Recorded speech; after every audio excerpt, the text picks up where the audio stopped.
All right, we are doing our topic 8.6, example 1, try it problem. At a school, there's a spotlight above the center of the floor that covers a lighted area with a radius of 7 feet. What is the area covered by the spotlight?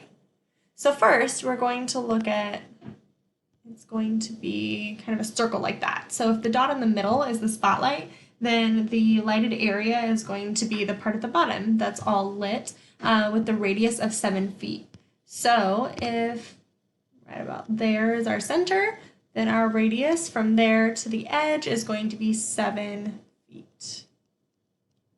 Okay, what is the area covered by the spotlight? So we're looking at the area of the circle. Now we figured out that area is going to be equal to pi r squared.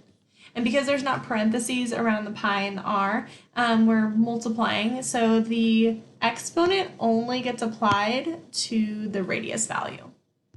So our area is going to be equal to pi times 7 squared. Now we know that 7 squared is going to be 49.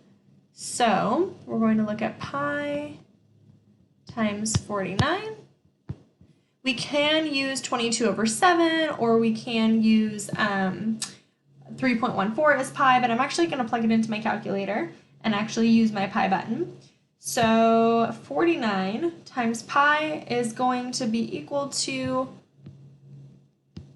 153.94.